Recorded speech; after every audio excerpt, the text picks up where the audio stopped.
Кандайсыңар достор? Мен бүгін сілерге бір сонун қызыктуу кесип тууралуу айтып берем. Хажам. Мен тамашачындыгы менен алар кан соруштар деп коем. Хажам, хижама деген эмне деп көп суроолорду беришет. Мен ойлоп атам, силерге деле кызык болуш керек. Анда эмесе баштадык маселени мен айтып берейин, силерге кызык болсо. Хижама бул өзү кан чыгаруу. Кайсы бир теринин катмарын бузуп кан чыгаруу болуп, бул кровопускание хижама деп аталат.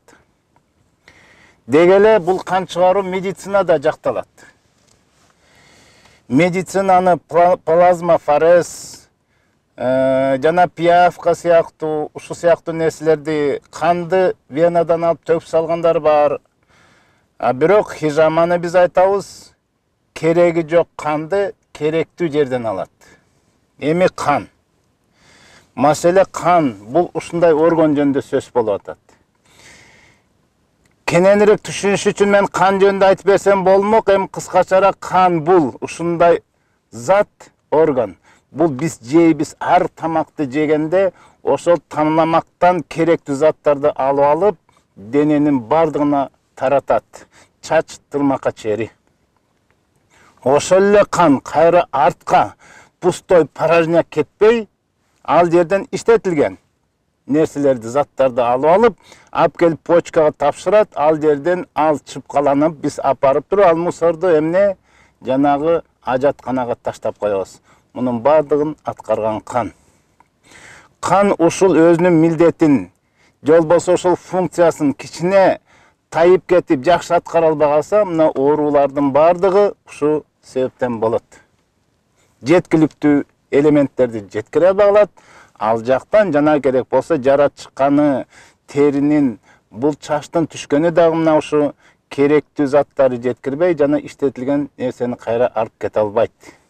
Ошон үчүн канды жаңыртуу абзел.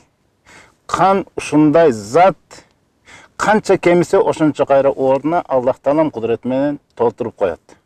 Мына андыктан кан хижама жол менен алынганда, канча жаман кан алынса, ордуна жаңы иштей турган кан кайра келет.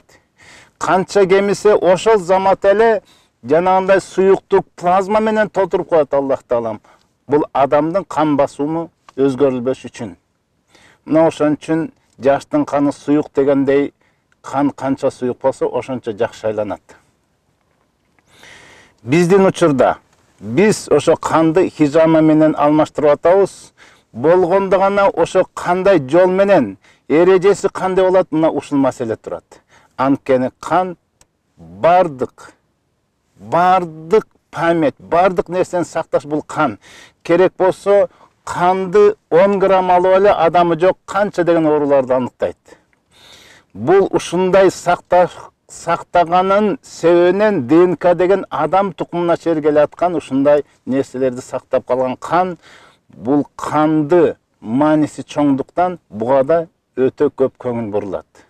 Дегеле медицина көбүнчө жактырбайт, өзгөчө бүткүл дүйнөлүк саламаттык сактоо уюму. Эмне дегенде, бул канды обуштуруу менен эле көп оорулардан арылып калат адам.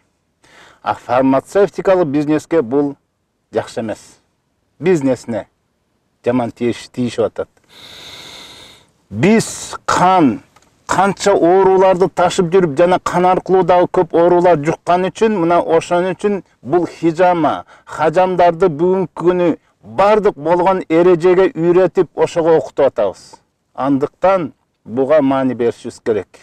Эмне үчүн бүгүн хижамага көп кайрылып атат? Мына анткени анын востребованность, керек экени билинип атып, мына бүгүнкү күнү канды обуштурганга зар болгондор өтө көп. Болгондо мен айтып кетем, аны ишеничтүү жерде. Жанагы эрежелердин бардыгы ошо эрежелердин камтыган жана ошону пайдаланган жерде гана кан чыгарып, хижам алгыла деп айтам.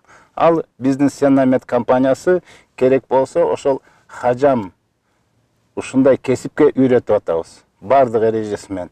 Профессорлор окуп атат келип алып, ошол саламаттык сактоо министрине тиешелүү инфекциялык оорулар менен күрөшкөн кесип боюнча келип о адис үйрөтүп атат.